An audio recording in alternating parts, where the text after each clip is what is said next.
Saludos amigos, aquí de este lado el pastor Salomón de la Cruz, espero que todos estén bien.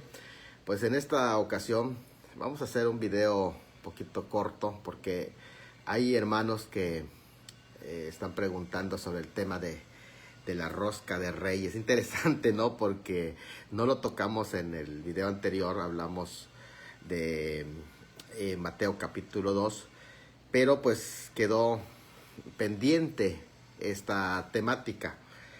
Me parece que en ese sentido se pueden tener diversos acercamientos, así que pues me gustaría tener por allá los comentarios de cada uno de ustedes sobre este tema, pero en general también vamos a estar planteando las preguntas más frecuentes que con respecto a esta temática se hacen. Uno de esos acercamientos, porque lo que hay que hacer en estos temas, como este tema está relacionado a la Navidad, por eso se le conoce como Epifanía. El término Epifanía tiene que ver con la venida. De hecho, nada más como un comentario exegético de 1 Timoteo, donde se dice que viene a recompensar, y no solo a mí, sino a todos los que aman su venida. Ahí el término venida que se utiliza es el término Epifanía. Y en ese contexto específicamente no se refiere a la segunda venida.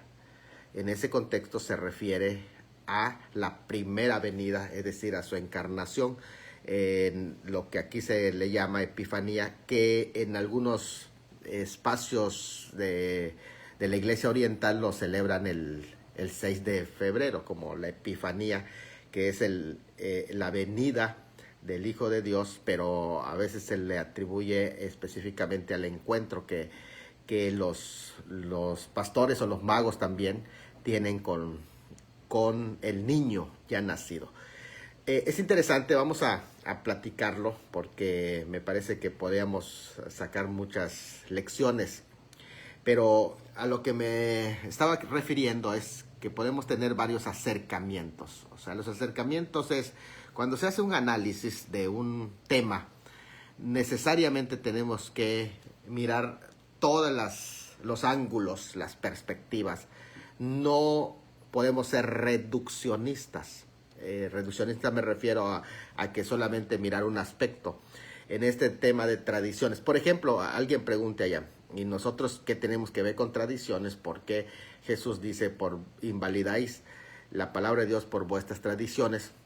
Sí, allí específicamente en ese pasaje se refiere a las tradiciones de los fariseos que sí invalidaban la palabra de Dios, porque las tradiciones allí eran las halakha, que ellos tenían los mandamientos de hombres escritos y que contradecían o trataban de dar una explicación bíblica que es contraria a la interpretación exegética de un pasaje de la Biblia. A eso se refiere ahí las tradiciones, no a que hay costumbres y tradiciones que tienen que ver con cultura. Aquí, cuando hablamos del tema de la rosca, tenemos que entender que se trata de una cuestión que tiene muchos elementos culturales.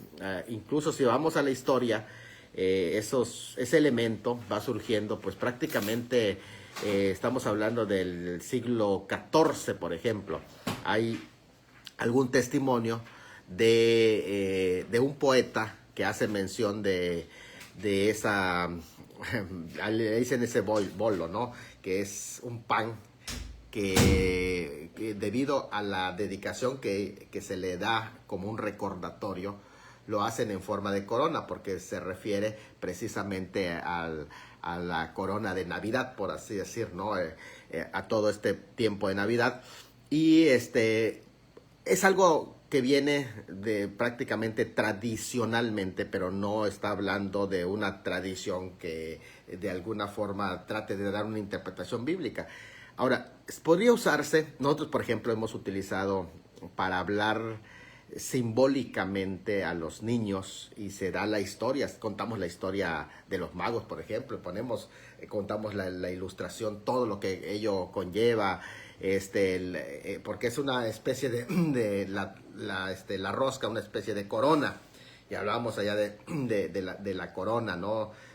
a lo mejor de navideña. Pues miren, aquí en el tema de la simbología no caigamos tampoco en un dogmatismo, porque simplemente si lo que quieres dar es un mensaje ilustrado, puedes utilizarlo. Nosotros hemos utilizado el tema de la piñata, hemos utilizado el tema del pan, incluso hasta para hablar de la Santa Cena se da ilustrado a todos los presentes, incluidos los niños, para que se les quede grabado.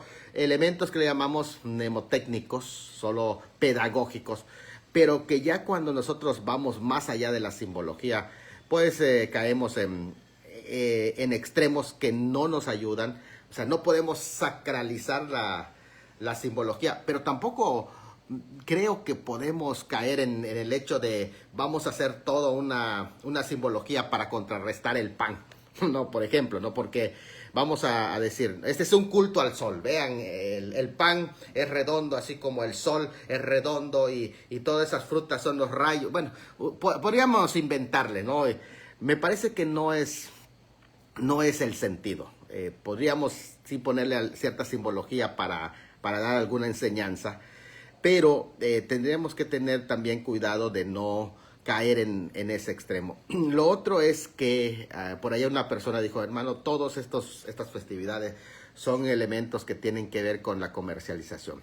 Ni sacralizar ni exactamente la simbología. Sí, es simplemente una simbología que puede ser útil y puede que no sea útil.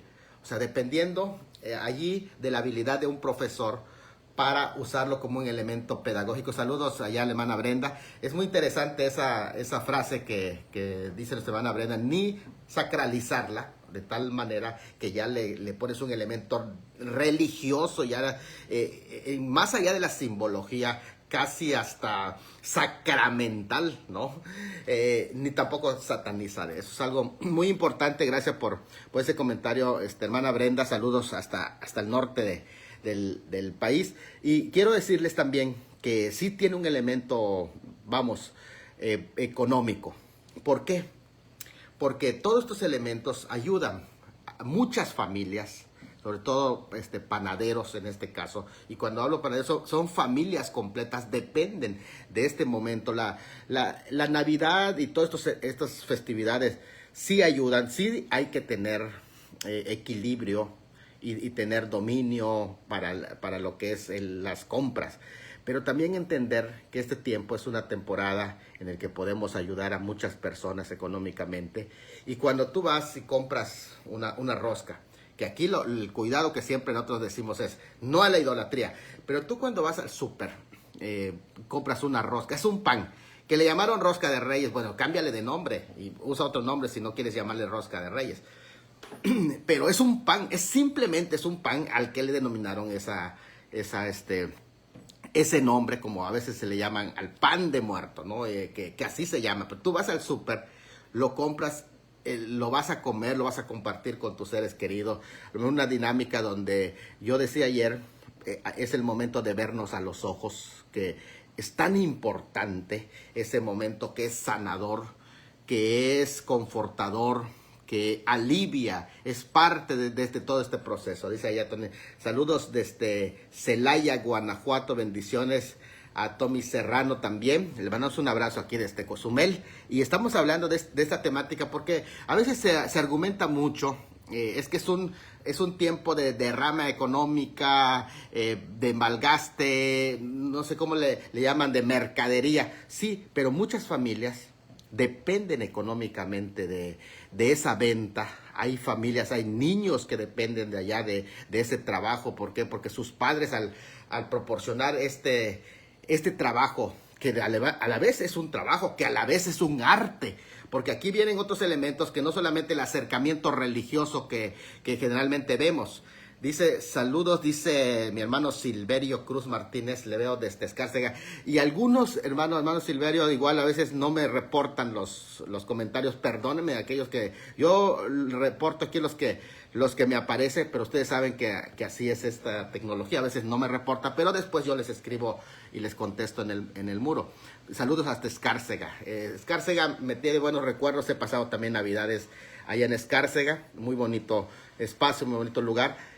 Y quiero decirles que no enfoquemos solo la interpretación religiosa. Cuando hagamos el análisis, sobre todo de un elemento cultural, porque ya lo es cultural, tengamos los diversos acercamientos. Sí entiendo que, por ejemplo, hay un elemento un poquito tendencia a la idolatría cuando se dice, se va a salir el muñeco y tamales para el día de la Candelaria, el 3 de febrero, pero quitando ese elemento que se puede hacer, ¿no? O sea, porque los cristianos no participamos en ese tipo de idolatría, los evangélicos, pero tenemos que tener en cuenta que esto también tiene otros elementos. Ya vimos el elemento económico, el elemento cultural, porque ahí hay toda una cultura, la cultura del pan, porque cada pan, de acuerdo al área donde se mueva. Por ejemplo, a mí me gusta mucho cómo hacen esta práctica del pan aquí en Campeche, en Pomuch. Y a veces, si tenemos la oportunidad, pasar y comprar ese pan y lo comemos, porque realmente a veces lo hacen con frutas y la verdad es muy buena. Todos esos elementos. Y que nosotros lo hemos, vuelvo a decir, usado aquí para hablar del mensaje de la visita de los magos. Incluso les voy a comentar que en una ocasión compramos algún paquetito y nos regalaron unas coronas de ¿cómo se llama? De cartón que daban allá en McDonald's. Y lo usamos para la enseñanza y se los pusimos. O sea, son elementos pedagógicos. Entonces, hay que distinguir entre lo que es lo religioso, lo cultural, los elementos históricos. Ya vimos también el elemento económico, que cuántas familias dependen de esto. Y otros elementos que van más allá de los religiosos. Entiendo que quitándole todos los demás elementos, incluso religiosos, podemos nosotros participar de elementos que son netamente de convivencia familiar. Claro que sí, o sea, ese es el tema, que no podemos ni satanizar todo, ni tampoco idealizar. O sea, es simplemente un elemento cultural que ya se volvió pues prácticamente esto. Y nosotros como cristianos aprender a aprovechar todos los momentos. ¿Por qué? Porque si aprovechamos todos esos momentos para dar una perspectiva, ustedes se dan cuenta, por ejemplo, ayer yo compartía un tema que es el de Mateo capítulo 2 sobre las cualidades, 10 cualidades hablé ayer de los reyes, pero se alargó el video, pero véanlo de nuevo, de los magos, por qué no son reyes y por qué, todo eso ahí lo vemos en ese video, pueden regresar, no lo voy a repetir. A lo que voy es que, por ejemplo, si ustedes ven una rosca y dicen, no, pues que solo lo ves desde la perspectiva reduccionista. Y hermana Noemí May dice, saludos varón, buen tema, hasta Cancún, le mandamos saludo. A lo que estamos refiriendo es que si tú vas al súper, y eso lo dijo el apóstol Pablo, si tú vas a la carnicería y al mercado, tú no preguntes, tú compras, y, o sea, no vas a decir, a ver, ¿está sacrificado a los ídolos? Y creo que en los supers es un poquito más comercial, o sea, ahí ellos no están haciendo un altar para dedicarlo a algún dios falso, no sé, a algún ídolo o a la Candelaria inclusive, ¿no? Simplemente están vendiendo. Y incluso hay hermanos que venden esos panes.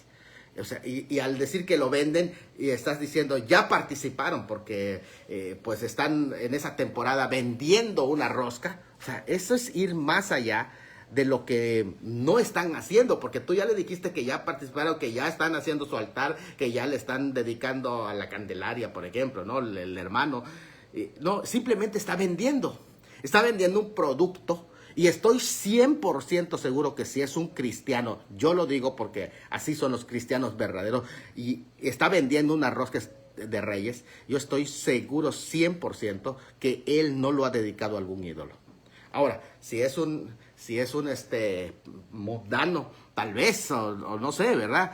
Aún así, porque entonces es algo ya que se ha secularizado demasiado y que no tiene nada que ver en ese sentido. ¿Qué es lo que pasa? Que a veces nosotros nos creamos, o sea, porque no hemos superado esa parte y todo lo vemos con ojos de idolatría. Yo recomiendo el estudio de 1 Corintios capítulo 8 y 1 Corintios capítulo 10. En el capítulo 8 se nos muestra que las personas que están habituadas a los ídolos Mira, esa frase que dice nuestro hermano Juan Aníbal Meléndez Bravo, dice, son los nuevos fariseos, mi hermano. Todo lo ven mal fuera de su perspectiva personal. Sí es cierto, y aparte no es práctico. No es práctico. O sea, si vamos a vivir un cristianismo que sea real, que sea genuino y que sea práctico. Por ejemplo, fíjense, yo veía en un comentario que hacían a unas jóvenes, yo no las veo, veo que a veces a mi esposa le gusta ver esas alabanzas que cantan, son de una organización muy, muy conservadora y que yo admiro también, ¿no? El conservadurismo de ese tipo de tradiciones, está bien, o sea, yo lo admiro, lo respeto, pero un comentario que hacían a esas personas porque ellas estaban hablando, pues yo de pronto como cristiana, pues también pongo mi pantalón de vestir, y alguien comentó allá, fíjense qué interesante, vean lo que comentó. Yo no asisto a ninguna iglesia, pero veo mal que una cristiana ponga pantalón. O sea, fíjate, ahora sí, el diablo queriendo corregir a los cristianos. O sea, eso es lo que decía el hermano Aníbal. O sea, dice, yo no asisto a una iglesia, dice esa mujer, pero veo mal que, o sea, quiere venir a mandar o a decir, opinar dentro del cristianismo cuando ella no va a ninguna iglesia. O sea, exactamente lo que dice el hermano Juan Aníbal. Son los nuevos fariseos. ¿Por qué? Porque quieren ponerle carga a así deben de ser los cristianos, así deben de ser los hermanos. Pero pues él o ella ni siquiera va a las iglesias, o sea, no va. Entonces, algo muy interesante eso que comenta ya el hermano Juan. Aparte, vuelvo a decir, no es funcional, hermano. No es funcional ni en la práctica, ni en el tema de relaciones humanas, que como cristianos hay más temas que se atropellan aquí, y que creo que no es malo la convivencia, el poder tener tiempo con familia, y aprovechen para orar, aprovechen para reflexionar. Pero fíjate, interesante que hasta en este tema de las festividades navideñas hicieron una fiesta ahí en el grupo de Zumba con mi esposa, ¿no? Le invitaron, como saben que es pastora, le dijeron, antes de iniciar, queremos que dirijas una oración. Y fíjense la oportunidad que a veces nosotros desperdiciamos. ¿Por qué? Porque como al Señor Jesucristo y el ministerio de Juan. Porque eso pasa. Cuando Juan venía, decían, es muy separatista, es así. Y ahora que el Señor Jesucristo se sentaba, comía con los pecadores, ahora es un pecador que come con pecadores, que esto y que aquello. Y entonces de pronto todo vamos a condenar. Y en una religión, en un cristianismo que casi es una secta, porque no es práctica. Y entendamos, tenemos que ser prácticos, realistas, funcionales, porque si nuestra religión no es funcional y no se puede vivir en la vida diaria, o sea, realmente es hipocresía, que es lo que por allá comentaba algún hermano. Entonces, me gustaría que cuando analicemos un tema, nos acerquemos desde diferentes ángulos, desde el ángulo bíblico, desde el ángulo religioso, desde el ángulo secular también, lo cultural, lo histórico, lo pedagógico que podría ser. Todos esos elementos hay que acercarnos. Incluso aquí ya ven que toqué el tema de lo económico, que también es útil para las familias que dependen de esto. De hacer la elaboración de un pan, y que muchas veces el hermano es un panadero, es un empleado el dueño de la panadería, le encargan, vas a hacer 100 roscas. Oye, pero yo es que no puedo hacer eso porque yo soy cristiano. O sea, le están diciendo que es su trabajo y que va a hacer 100 roscas. No le están diciendo ni siquiera que va a ofrecerlos a la Candelaria o eso, que no. O sea, tenemos que entender todos esos conceptos, porque si no, vamos a caer en una religión que se convierte en una secta. Cuidado, y mucho cuidado con eso, porque eso no es práctico y no puede funcionar en la vida real. Cristianismo que no es práctico es prácticamente una secta. Así que, pues esperamos que todo esto pues sirva, ayude, y aprendamos a distinguir entre la paja y el contenido verdadero. Pues que Dios me los bendiga. Si no tenemos preguntas aquí, pues yo creo que pues podemos ir. Dice allá, hermano Aníbal, nuestro Señor Jesucristo, cuando fue a las bodas de Caná, no se pasó señalando lo que no se pasó señalando, lo que logra reunir a personas a una convivencia y de paso hizo su primer milagro. Qué interesante lo que está diciendo, hermano, ¿eh? Y se empezó a conocer su poder y gracia, aprovechó el momento, sacó ventaja. Aprovechemos esos momentos para hacer lo mismo. Yo estoy 100% de acuerdo, hermano Aníbal, porque si Dios te está dando esta oportunidad, úsalo. Yo hice un comentario cuando hablaba de la Navidad de la actitud de Pablo. Creo que ninguno de nosotros sería tan aventado como Pablo. Yo me cuestiono si yo lo haría, ¿eh? De verdad se los digo, que él entró en el Areópago, pero en el camino se encuentra con una serie de ídolos tras ídolos, tras ídolos, tras ídolos. Me ha tocado visitar ruinas, a mí me gusta mucho la historia, bastante. He hecho investigaciones sobre Quetzalcóatl, Kukulcán y también Tlaloc. Toda esa, hay unas enseñanzas interesantes sobre la serpiente emplumada en las culturas antiguas aquí, y a veces llegas, ves los ídolos, tantos ídolos que hay en este sentido, y uno dice, ¿qué busco acá? Pero Pablo, fíjense, Pablo en medio de todo esto dice que habían más ídolos que hombres en Atenas, y Pablo está allí y caminando, y todavía mira ese nicho donde dice al Dios no conocido, y lo agarra para predicar la palabra. Yo no sé si lo haría. Yo no sé si lo haría, pero Pablo, o sea, me da un ejemplo grande, o sea, cosas que muchos cristianos no están dispuestos por su religiosidad a compartir. Esto es algo impresionante, pero tenemos que hacerlo, o sea, tenemos que estar donde está la gente. Un abrazo fuerte y bendiciones, pastor, dice desde San Pedro García, dice el hermano Juan Aníbal. Le mandamos un abrazo y gracias por estar aportando aquí también. A Flor Umaña también dice amén, que Dios me la bendiga. A lo que estamos yendo o diciendo es, fíjese, a veces no entendemos los conceptos bíblicos, pero el concepto bíblico del templo dice, y todos los días los discípulos en el templo y por las casas. A veces el concepto de templo pensamos que es en la iglesia. No, el templo era un lugar público. En ese momento no estaba al cargo de los discípulos, estaba al cargo de los sacerdotes, y ellos rechazaban a Jesús. Así que el hecho de estar en el templo y predicar en el templo era un desafío grande. ¿Por qué? Porque podían ser apedreados de hablar del nombre de Jesús. Y el templo representaba, por decir así, el palacio municipal, donde ellos estaban. Ahora, ¿por qué nosotros los cristianos nos hacemos a un lado? Y eso lo puedes ver, fíjate, lo puedes ver hasta en el lugar donde están ubicadas las iglesias. Las iglesias como que se esconden, no se van en el centro donde tienen que estar y se esconden. Y esto es lo que pasa, porque no entienden y analizan el tema de la cultura. Los cristianos que hicieron cuando fueron al templo se pusieron en el foco para que los vean. Incluso estaban al peligro de que los apedreen o que los rechacen, y que lo hicieron, y que los azoten. Ahí por allá dice Isaac Martínez, sus enseñanzas siempre nos hacen crecer mucho. Mi amigo Isaac, te mando un abrazo, te aprecio bastante, te sigo, te sigo y yo soy fan de tus alabanzas, ya sabes, de tu abuelo, de tu papá. Yo los admiro muchísimo a tu familia. Y fíjate que una cosa que quiero anunciarles, estoy escribiendo un libro sobre la historia un poquito secular, relacionado con la Biblia.